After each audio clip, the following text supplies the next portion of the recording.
ప్రభునందు ప్రియ పరిశుద్ధ దేవుని కుమారులారా, దేవుని కుమార్తెలారా, యేసుక్రీస్తు ప్రసనామంలో మీ అందరికీ వందనాలు, అలాగే దేవునికి స్తోత్రాలు. ప్రియులారా, ఎలా ఉన్నారు? బాగున్నారా? చాలా సంతోషం, మీరు బాగున్నారని మేము తలుస్తున్నాం. అదే రీతిలో దేవుని కృప మహదేశ్వర్యాన్ని బట్టి మేము కూడా కులాసాగా ఉన్నాం. ప్రియులారా, మరొకసారి ఒక ప్రత్యేక అంశం ద్వారా మీ చేరులోనికి రావడానికి దేవుడు మాకు అనుగ్రహించిన గొప్ప ఆధిక్యతను బట్టి దేవునికి మరొకసారి కృతజ్ఞతాస్తులు తెలుస్తున్నాం. దేవునికి స్తోత్రాలు. ప్రియులారా, ఈరోజు మనుషులకు అనుగ్రహించిన ఈవులు క్లాస్ నెంబర్ 5, 5వ క్లాసు మనం నేర్చుకుందాం. ఈ క్లాసులో క్రీస్తుతో కూడా బ్రతికించబడటం, రక్షణ పొందటం అనే 2 అంశాల గురించి మనం నేర్చుకుందాం. ప్రియులారా, గత క్లాసులో మనం 9 పాయింట్లు మనం నేర్చుకున్నాం. ఈ క్లాసులో మరొక 2 పాయింట్లు మనం నేర్చుకోవడానికి, 2 ఈవుల గురించి మనం నేర్చుకోవడానికి ప్రయత్నం చేద్దాం. మొట్టమొదట క్రీస్తుతో కూడా బ్రతికించబడటం. ఇది 10వ పాయింట్, క్రీస్తుతో కూడా బ్రతికించబడటం. ఎఫ్సి పత్రికలో ప్రియులారా, అపోస్తలుడైన పౌలు ఎఫ్సి సంఘానికి వ్రాస్తూ ఉన్నాడు. ఎఫ్సి పత్రిక 2వ అధ్యాయము 1 నుంచి 4వ వచనంలో మనం చూస్తే, మీ అపరాధముల చేతను పాపముల చేతను చచ్చిన వారే ఉండగా ఆయన మిమ్మల్ని క్రీస్తుతో కూడా బ్రతికించెను. మీరు వాటిని చేయించు వాయుమండల సంబంధమైన అధిపతిని, అనగా అవిధేయులైన వారిని ప్రేరేపించే శక్తికి అధిపతిని అనుసరించి ఈ ప్రపంచ ధర్మము చొప్పున మునుపు నడుచుకుంటుంది. వారితో కలిసి మనమందరమును శరీరం యొక్కయో మనసు యొక్కయో కోరికలు నెరవేర్చుకొనుచు మన శరీరాశలను అనుసరించి మునుపు ప్రవర్తించి కడమ వారి వలె స్వభావ సిద్ధముగా దైవోగ్రతకు పాత్రులమై ఉంటిమి. ఆయనను దేవుడు కరుణా సంపన్నుడేయండి, మనము మన అపరాధముల చేత చచ్చిన వారమై ఉండగా చూడండి, మన అపరాధాల చేత చచ్చిన వారం. చచ్చిపోయిన వారం అంటే ఎలా చచ్చిపోయిన వారం? శారీరకంగా చచ్చిపోయిన వారం కాదు, అపరాధాల చేత చనిపోయాం. జీవించుతున్నామని పేరు మాత్రం ఉన్నాం, మృతులుగా ఉన్నాం, శారీరకంగా బతికే ఉన్నాడు, కానీ చనిపోయాము. చనిపోవటం అంటే అర్థం ఏంటి? ఆత్మ సంబంధమైన మరణం. దేవునితో సమాధాన స్థితి లేనిది, దేవునికి సమాధాన స్థితి లేనటువంటి పరిస్థితి. దేవుడే ఉన్న ఆత్మకు మనమే ఉన్న ఆత్మకు ఎడబాటు కలిగి ఉండటాన్ని ఇక్కడ మరణము అంటున్నాడు. ఇక్కడ మనము అపరాధముల చేతను పాపముల చేతను చచ్చిన వారమై ఉండగా ఉండినప్పుడు సైతము మన ఎడల చూపిన తన మహా ప్రేమ చేత క్రీస్తుతో కూడా బ్రతికించాడు. మనం చనిపోయినటువంటి వారు ఆయన క్రీస్తుతో కూడా బ్రతికించాడు అంటాడు. ఎలా చనిపోయిన వారు? చనిపోవటం అంటే శారీరకంగా చనిపోవటమా? బైబిల్లో చనిపోవటం కానీ, మృతులు కానీ, సమాధులు కానీ, లేకపోతే చీకటి వారం అనే చీకటి, ఇలా కొన్ని పదాలు ఉన్నాయి. ఈ పదాలన్నీ కూడా అక్షరార్థంగా చీకటి అంటే చీకటి కాదు, సమాధి అంటే అక్కడ సమాధి కాదు. సమాధిలో ఉన్నవారు ఆయన శబ్దం విని లెగుస్తారంటే నిజంగా సమాధుల్లో 2వ రాకడలో జరిగేది అని అనుకుంటున్నారు. ఆ సమాధుల్లో ఉన్నవారు లెగరు. ఇప్పుడు అపరాధాల చేత పాపలు చనిపోయినటువంటి మనము క్రీస్తు మాటలు వినటం ద్వారా మనం తిరిగి లేపబడుతున్నాం, లేకపోతే బతికించబడుతున్నాము. ఇదనమాట. కాబట్టి రాయబడినటువంటి మాటలు ఒకే ఉచ్చారణ కలిగినటువంటి పదాలు చాలా అనేక సందర్భాల్లో వాడబడుతూ ఉంటాయి.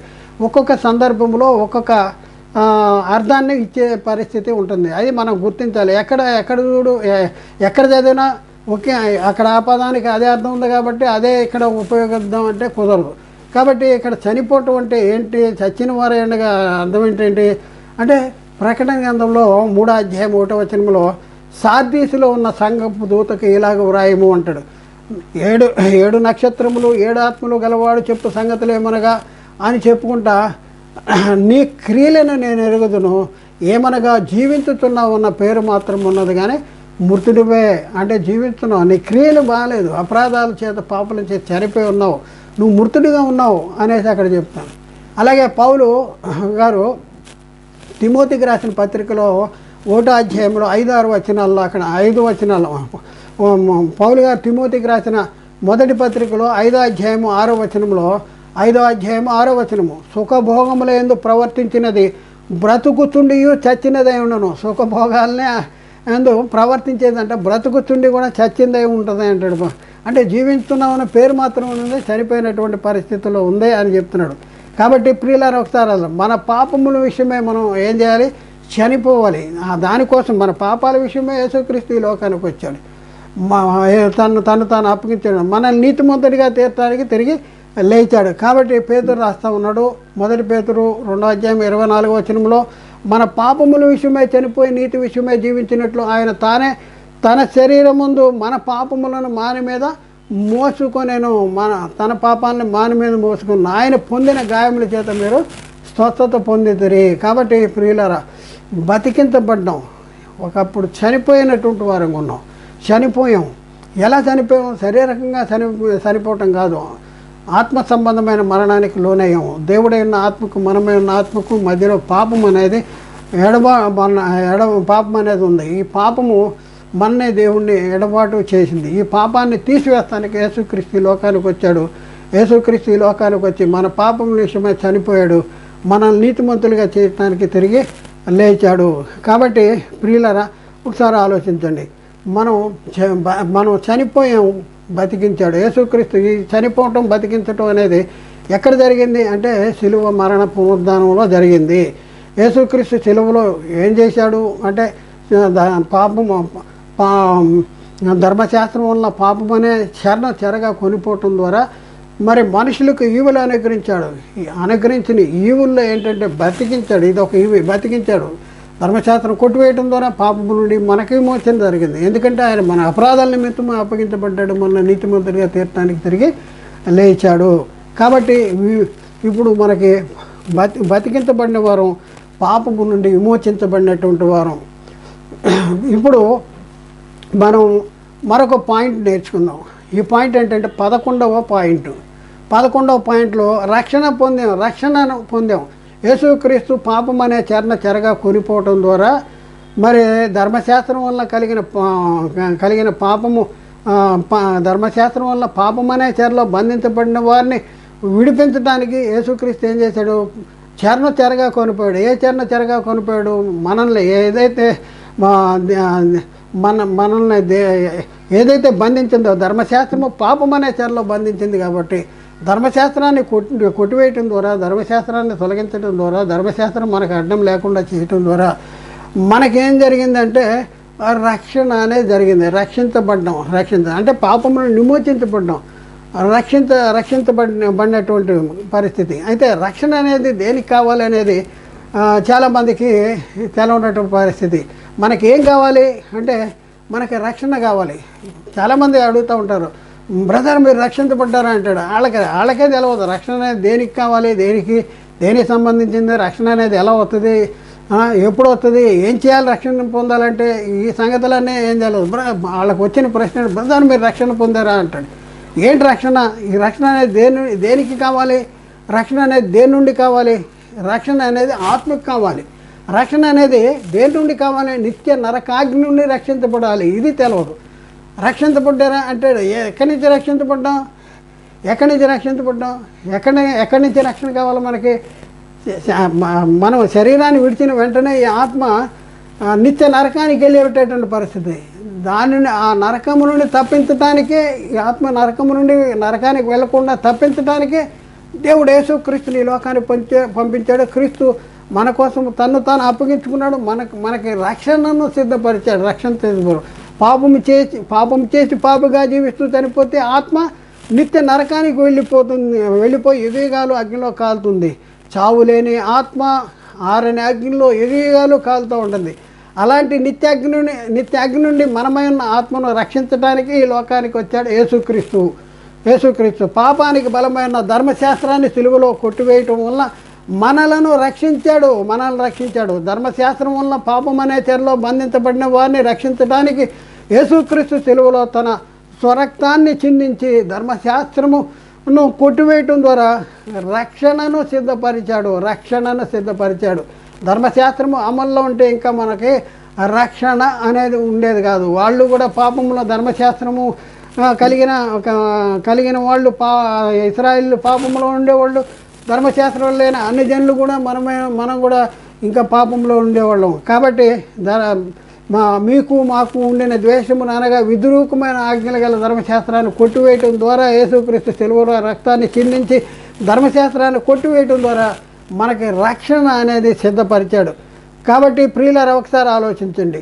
మరి రోమాపత్రికలో పౌలు చెప్తా ఉన్నాడు 5వ అధ్యాయం 9-10 వచనాల్లో 9-10 వచనాల్లో కాబట్టి ఆయన రక్తం వలన ఇప్పుడు నీతిమంతులుగా తీర్చబడి, ఆయన రక్తం వలన యేసుక్రీస్తు రక్తం వలన ఇప్పుడు నీతిమంతులుగా తీర్చబడి మరింత నిశ్చయముగా ఆయన ద్వారా ఉగ్రత నుండి రక్షించబడతాము. రక్షణ అనేది దేనికి కావాలి? ఉగ్రత నుండి. ఉగ్రత ఏంటి? ఉగ్రత దేవుని తీక్షణమైన ఉగ్రత ఏంటంటే నిత్య నరకాగ్నికి వెళ్ళిపోవటం, నిత్య నరకాగ్నిలో ఏకగాలు కాలటం. ఉగ్రత నుండి రక్షించబడతాము. ఏలైనగా శత్రువులమై ఉండగా ఆయన కుమార్ని మరణం ద్వారా మనము దేవునితో సమాధానపరచబడిన వారమై ఆయన జీవించుడి చేత మరింత నిశ్చయముగా రక్షించబడదుము. ఆయన జీవించుడి చేత. చూడండి, ఒకప్పుడు శత్రువులుగా ఉన్నాం, ఆయన కుమారుని మరణం ద్వారా మన దేవునితో సమాధానపరిచిన వారంగా ఉండి ఆయన జీవించుట చేత ఆయన సిలువలో మృతి పొంది చనిపోయి సమాధి చేయబడిన తర్వాత ఆయన తిరిగి లేచాడు. ఆయన లేకుండా ఉండలేదు, ఆయన లేచాడు. ఎందుకు లేచాడు? మన పాపం నిమిత్తమే అప్పగించబడ్డాడు, మన నీతిమంతుడిగా తీర్చబడ్డాడు. కాబట్టి ఆయన జీవించే చేత మరింత నిశ్చయముగా రక్షించబడదుము. రక్షణ కావాలి. ఇప్పుడు యేసుక్రీస్తు ఎందుకు సిలువలో అప్పగించబడ్డాడు? యేసుక్రీస్తు ఎందుకు సిలువలో రక్తం కార్చాడు? దేవుడు యేసుక్రీస్తుని ఈ లోకానికి ఎందుకు పంపించాడు? రక్షణ కావాలి. ధర్మశాస్త్రము వలన పాపమనే చెరలో బంధించబడిన వారిని విమోచించడానికి యేసుక్రీస్తు ఈ లోకానికి వచ్చాడు. వచ్చి ఏం చేశాడు? ధర్మశాస్త్రం వలన పాపమనే చెరగా పట్టుకుపోయి మనుషులకు ఈవులు అనుగ్రహించిన ఈవుల్లోనే ఈ రక్షణ అనేది ఒకటి. ఆయన ఆ కార్యం జరిగించకపోతే మనం రక్షించబడేటటువంటి పరిస్థితి లేదు. ఎబ్రీ పత్రికలో 5వ అధ్యాయంలో 8-10 వచనాలు, 8-10 వచనాలు, ఎబ్రీ పత్రిక 5వ అధ్యాయం 8-10, ఆయన కుమారుడై ఉండి తాను పొందిన శ్రమల వలన విధేయత నేర్చుకున్నాను, మరియు ఆయన సంపూర్ణ సిద్ధి పొందిన వాడే, మెల్కీసెదెకు క్రమంలో చేరిన వాడే, ప్రధాన యాజకుడనే దేవుని చేత పిలువబడి తనకు విధేయులైన వారందరికీ నిత్య రక్షణకు కారకుడైన యేసుక్రీస్తు నిత్య రక్షణకు కారకుడు అయ్యాడు అంటాడు. ఇప్పుడున్న పరిస్థితుల్లో క్రీస్తు దగ్గరికి వస్తే నిత్య రక్షణ, మనకి నిత్య రక్షణ. దేనికి రక్షణ? ఆత్మకు రక్షణ. అందుకనే అపోస్తులు మృతుల పునరుద్ధానాన్ని గురించి చెప్పుకుంటూ యేసుక్రీస్తును గురించి మరొక మాట చెప్పారు. ఏంటి అంటే, మరి ఎవరి వలన రక్షణ లేదంట. అపోస్తుల కార్యాలు 4:12. మరి ఎవరి వలన రక్షణ కలగదు? ఈ నామమునే మనం రక్షణ పొందాలి. పొందడం వలన కానీ ఆకాశము క్రింద మనుషుల్లో వేయబడిన మరి ఏ నామమును కూడా రక్షణ పొందలేము అన్నారు. ఏ నామములు కూడా రక్షణ పొందలేము. ఈ నామమునే. ఎక్కడంటే ఆకాశం కింద ఉన్న మనుషుల్లో. ఎందుకంటే యేసుక్రీస్తు మనకి ఏమి ఏర్పాటు చేశాడంటే నిత్య రక్షణ. ఆయన శరీరం అనే తెర ద్వారా మనకు ఒక మార్గాన్ని ఏర్పాటు చేశాడు. ఆ మార్గం నూతన మార్గము, నిత్య రక్షణ ఏర్పాటు చేశాడు. కాబట్టి ఇప్పుడున్న పరిస్థితుల్లో బైబిల్ చెప్తుందేమంటే ఎవని వలన రక్షణ కలగదు. మనము ఈ నామమునే మనం రక్షణ పొందవలన కానీ ఆకాశం కింద ఉన్న మనుషుల్లో మరి ఏ నామమున రక్షణ పొందలేమన్నాడు. కాబట్టి ప్రియులారా ఒకసారి ఆలోచించి ఈ మనం రక్షణ పొందాము అని మనకు తెలుసా? రక్షణ పొందామంటే దేనికి రక్షణ పొందాము? రక్షణ అనేది దేనికి పొందాము? శరీరానిక ఆత్మక? ఒకసారి ఆలోచించి. ఆత్మకు నిత్య నరకాగ్ని నుండి, ఉగ్రత నుండి రక్షణ. కాబట్టి ఈ రక్షణ మనం ఎలా పొందామంటే విశ్వాసము ద్వారా. ఉంచాలి. విశ్వాసము ద్వారా కృపచేతనే మీరు రక్షించబడి ఉన్నాం. విశ్వాసం ద్వారా. ఎఫ్సీ పత్రిక 2వ అధ్యాయం 8వ వచనం. మీరు విశ్వాసం ద్వారా కృపచేతనే రక్షించబడి ఉన్నారు. ఇది మీ వలన కలిగినది కాదు, దేవుని వరమే అంటాడు. దేవుని వరం. యేసుక్రీస్తుని మనకు అనుగ్రహించాడు. మీరు విశ్వాసం ద్వారా కృపచేతనే. కాబట్టి ఇప్పుడు రక్షణ పొందినటువంటి వారు విశ్వాసం ద్వారా రక్షణ పొందాలి. కృపచేతనే. ఆ రక్షణ అనేది మనం నీతి కార్యాలు జరిగించటం ద్వారా, క్రియల వలన కలిగినది కాదు. అది దేవుని వరమే అంటాడు. దేవుని వరమే. కాబట్టి ప్రియులారా ఒకసారి ఆలోచించండి. యేసుక్రీస్తు సిలువలో సిలువలో కార్చిన రక్తధారల ద్వారా మరి ఏం జరిగింది అంటే ధర్మశాస్త్రం వలన పాపం అనే చెరలో బంధించబడిన వారిని ఆ పాపం అనే చెరగా పట్టుకుని పోయి అనుగ్రహించిన ఈవులే ఇవన్నీ కూడా ఇప్పటి వరకు మనం నేర్చుకున్నాయన్నీ కూడా. అందులో ఒకటి రక్షణ. యేసుక్రీస్తు మరి ఆ సిలువలో పాపం అనే పాపం వలన ధర్మశాస్త్రం వల్ల పాపములో బంధించబడిన వారిని విమోచించడానికి యేసుక్రీస్తు సిలువలో రక్తం చిందించుకోకుండా ఉంటే ఆ పాపం అనే అలాగే ఉండిపోయేది. మనం నీతిమంతులుగా తీర్చబడేవాళ్ళం కాదు, మనం రక్షణలోకి వచ్చేవాళ్ళం కాదు, దేవునితో సమాధాన స్థితి కలిగేవాళ్ళం కాదు. ఇవన్నీ కూడా ఇలాంటి పరిస్థితి నుండి మనం విమోచించడానికి దేవుని ప్రేమ ప్రత్యక్షతే యేసుక్రీస్తు త్యాగము, సిలువలో రక్తం చిందించటం, మృతి పొందటం, సమాధి చేయబడి తిరిగి లేవటం. కాబట్టి ఇప్పుడున్న పరిస్థితుల్లో మనం దేన్ని నమ్మాలి అంటే సువార్తను నమ్మాలి. యేసుక్రీస్తు సువార్తను గురించి నేను సిగ్గుపడి వాడిని కాదు అంటాడు. ఎందుకంటే నమ్ము ప్రతివానికి రక్షణ కలుగుటగా అది దేవుని శక్తి దేంట్లో ఉంటే సువార్తను మనం ఏం చేయాలంటే గట్టిగా పట్టుకోవాలంట. నేను ప్రకటించిన సువార్తను మీకు తెలియపరుస్తున్నాను, అదేమనగా లేఖనం ప్రకారం క్రీస్తు మన పాపం నిమిత్తము మృతి పొందిన సమాధి చేయబడిన, లేఖన ప్రకారం తిరిగి 3వ దినాన్ని తిరిగి లేచాడు అనేసి ఇది సువార్త. ఈ సువార్తను మనం నమ్మామా? క్రీస్తు తిరిగి మృతుల్లో లేపబడడం ద్వారా మనం రక్షించబడ్డాం అనేది మనం నమ్మామా? మనకు పాప క్షమాపణ జరిగింది నమ్మామా? దేవునితో సమాధాన స్థితి కలిగిందని నమ్మామా? లేకపోతే లోకంలో ఏదో దానికోసం యేసుక్రీస్తు ఈ లోకానికి వచ్చాడు, యేసుక్రీస్తు సిలువలో మృతి పొందింది కూడా ఈ లోక సంబంధమైన వాటి కోసమే అనేసి నువ్వు భ్రమపడుతున్నావా? ఒకసారి నువ్వు పరిశీలన చేసుకోవాల్సిన అవసరం ఉంది. కాబట్టి ఆలోచన చేయండి, అర్థం చేసుకోండి ప్రియులారా. యేసుక్రీస్తు వచ్చిందే దేనికోసం అంటే ధర్మశాస్త్రం వల్ల పాపం అనే చెరలో బంధించబడిన వారిని విమోచించటానికి, పాపం అనే చెరగా పట్టుకుపోవటానికి, పాపాన్ని తీసివేయటానికి, పాపంను వెతికి రక్షించడానికి, అపవాది క్రియలను లయపరచడానికి దేవుడు యేసుక్రీస్తుని లోకానికి పంపించాడు. యేసుక్రీస్తు ఆ కార్యాన్ని సిలువ మరణ పునరుద్ధానంలో జరిగించాడు. అదే సువార్త. కాబట్టి ఇప్పుడున్న పరిస్థితుల్లో మనకు రక్షణ కావాలా? యేసుక్రీస్తు దేవుని కుమారుడని, రక్షకుడని, ప్రభు అని, క్రీస్తు రక్తంలో మనకు పాప క్షమాపణ జరిగిందని, యేసుక్రీస్తు మన కోసం సిలువ ఎక్కి మృతి పొంది సమాధి చేయబడి తిరిగి లేచాడని, మరి ఆయన ఎందుకు విశ్వాసం ఉంచు వారిని తిరిగి తీసుకువెళ్ళటానికి మరి త్వరగా రాబోతున్నాడని, ఇవన్నీ కూడా నమ్మి ఏం చేయాలి? బాప్తిజం తీసుకోవాలి. ఇవన్నీ నమ్మిన తర్వాత బాప్తిజం తీసుకున్న కూడా రక్షించబడతాడు అంటాడు.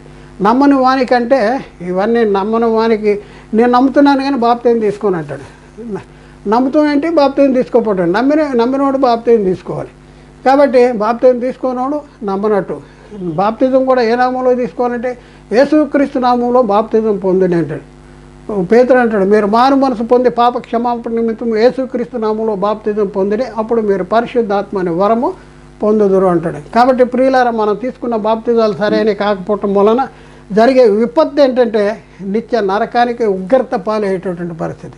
సరైన బాప్తిజం తీసుకోవాలి. యేసుక్రీస్తు నామంలో బాప్తిజం తీసుకోవటం ద్వారా మనకి పాప క్షమాపణ, రక్షణ, నిత్య జీవము, మహిమ, కృప, పరిశుద్ధత సమస్తము మనకి అనుగ్రహించబడతాయి.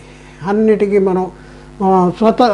మనం స్వతంత్రించుకోగలం. కాబట్టి ఆలోచించండి, అర్థం చేసుకోండి, సత్యాన్ని గ్రహించండి. మేము చెప్పే మాటలు ఎవరిని వ్యక్తిగతంగా, సంఘపరంగా, సంస్థపరంగా మరి ఎవరిని నిందించడానికి, దూషించడానికి మరి కాదు. కానీ బైబిల్ ఎలా చెప్తుంది, బైబిల్లో ఎలా ఉంది. కాబట్టి సాతాను మనం మోసం చేస్తున్నాడు. ఆ మోసం నుండి మనం బయటికి రావాలి మనం అనేసి క్రీస్తు ప్రేమ మమ్మల్ని బలవంతం చేయటం ద్వారా ఈ సత్యాన్ని మీకు తెలియపరచడానికి మేము ఇంత ప్రయాసంతో దేవుని వాక్యాన్ని మీ దగ్గరికి తీసుకురావటం జరిగింది. ఆలోచించి, గ్రహించి, అర్థం చేసుకొని సత్యానికి లోబట్టడానికి ప్రయత్నం చేయండి. దేవుడు మాట్లాడిన ప్రతి మాట ప్రతి ఒక్క హృదయంలో నీరుగట్టు ఫలింపు చేయనుగాక. ఆమేన్. అందరికీ వందనాలు. దేవునికి స్తోత్రం.